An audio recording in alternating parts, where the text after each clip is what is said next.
So hello guys good morning welcome to my new another video. अन्त आज चाहिँ हामी आइरहेको छौँ मेची खोला। किन भन्दा चाहिँ आज चाहिँ यहाँनिर चाहिँ पूजा हुँदैछ हाम्रो गाडी सरप भन्ने पूजा है बुनु। अन्त गाडी सरप भनेको चाहिँ कतिजनालाई थाहा छ होला, बुढाबुढी मान्छेहरूलाई त थाहा हुन्छ, हामी जस्तो मान्छेलाई त्यति थाहा हुँदैन, तरुनी बरुनीहरू हामी जस्तो मान्छेहरूलाई हामीलाई अलिअलि थाहा छ। तर गाडी सरप भन्ने पूजा हो नि त आज चाहिँ हाम्रो। अन्त चाहिँ हामी सबै फ्यामिली, प्रियङ्का चोपडाको फ्यामिली, हाम्रो फ्यामिली सबै मामा माइजू, अन्त हाम्रो घरको सबैजना आएको छौँ यहाँनिर मेची खोलामा। अन्त चाहिँ यहाँनिर पूजा हाम्रो सासू आमापट्टिको सन्तान सबैजना आएर चाहिँ पूजा हुँदैछ हो। यहाँनिर चाहिँ पूजाको कार्यक्रम हुँदैछ। अन्त यहाँनिर चाहिँ खानाहरूको लागि चाहिँ यहाँनिर काटकुटहरू हुँदैछ हो।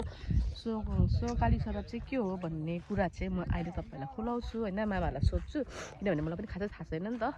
सो भिडियो हेर्दै जानुहोस् होला, रमाइलो गर्नुहोस् होला। यहाँनिर चाहिँ कसिसले काम गर्दैछ, कसिस काम गरेको देखाइदेऊ लु। लामो होइन न, यति लामो के गर्दैछ अरे कसिस।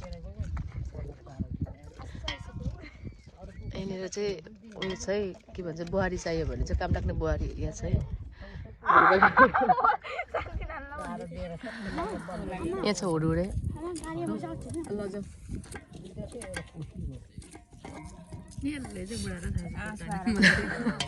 उसलाई लग्यो भने चाहिँ मजाले पर्किन्छ, ज्वाइँ मजाले पर्किन्छ।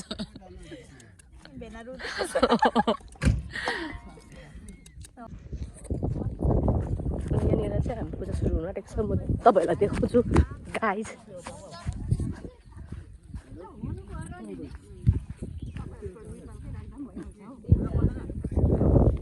भएसम्म चाहिँ भाडा दिने राख्नु, नभएदेखि चाहिँ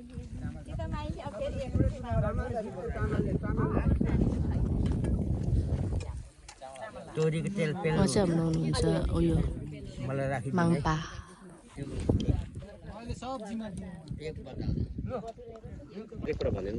गाली सरप किन गरेको गाली सरपको पूजा?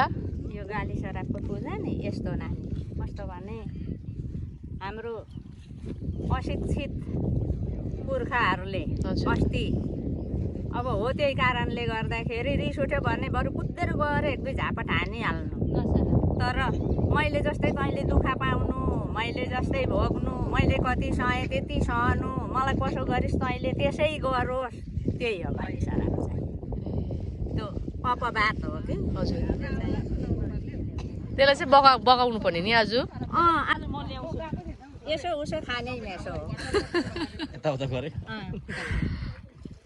आज चाहिँ हाम्रोमा कति छ, 16 कुखुरा छ, 16 देशीको कुखुरा। हाम्रो राईको यसो भन्छ नि त प्यारे, साइबो बिनाको साइबो हुँदैन अरे कि। हामी नुहाउनु पर्ने अरे।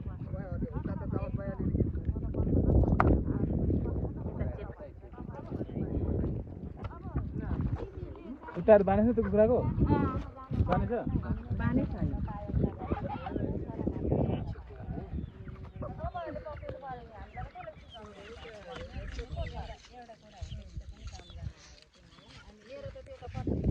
सोह्रवटा कुखुरा चाहिँ आज हामीले खानुपर्ने रहेछ हो गाइज। तपाईँहरू चाहिँ हेर्नु अन्त थुक्ने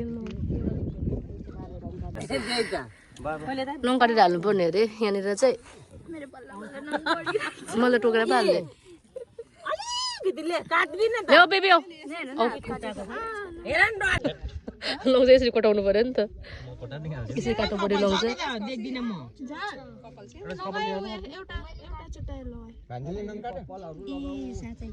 मेरो यस्तो हो 10 टुर त होला यो। कपाल निकाल्नु भयो? कोकोले काटेको छैन। मैं निकाल्दै एउटा खोइ म त माथिको छोटो निकाल्नु। आयो कि हानेछु बेबी कपाल पनि हाल्यो, एक एकवटा कपाल पनि निकाल्नु हाल्यो। यो पोजै पोसेन। अम्लै काट्नु पर्यो। लामो भयो त अन्त। नानी यो मान्छे नहुनेहरुको त लुगा ल्याएको छौं राख्नु होला। हजुर लुगा बहिनी निकाल्दैन। उनीहरुको त पोजै पोसेन। मैले त ल्याइन लुगा। दुईटाले दिस् न नानी के कान्छी भाइ हुन्छ नाम गरिदिनु हुन्छ नाम कान्छीलाई त ल्याउनु नि हौ। 4 बजी त जहाँ आउने रहेछ नि नानी तर नि इक्जाममा त छिटै आउँछ होला नि। यहाँनिर चाहिँ के सङहरू चाहिँ हालेर चाहिँ उयो गर्नुपर्ने अरे बगाउनु पर्ने अरे के हो प्रदशाको लागि चाहिँ सो त्यो पातला भएको पनि झन् तुर्यो खाल्दिङ एउटा त्यसै झरीको छैन त मेरो कपाल त चिम्पो किन पुग्नु झरीको लु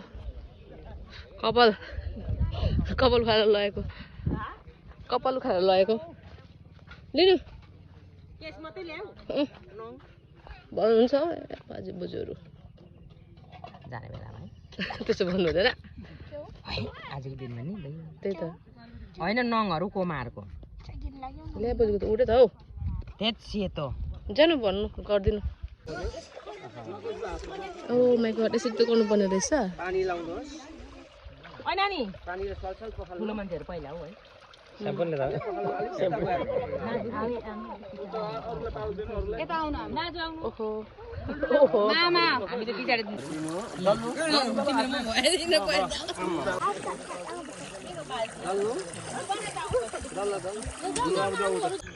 अनि फेरि यो यस्तो अरे यो अर्को नियम यो चाहिँ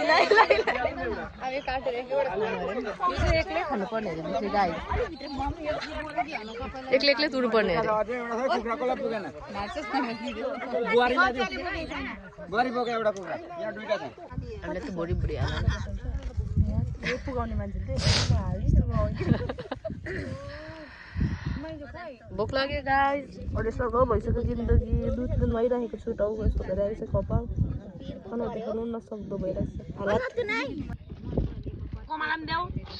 कमाले खानु हुँदैन अरे जाँड खानुहुन्छ कमा जाँड चाहेको छुइनँ उयो हाल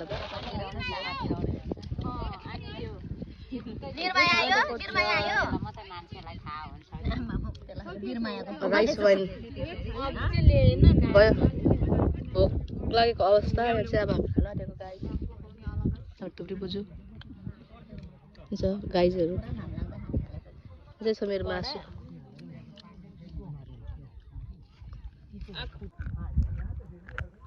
हेलो गाई भन्नु न हेलो गाइस आज हाम्रो गाली सर बगाको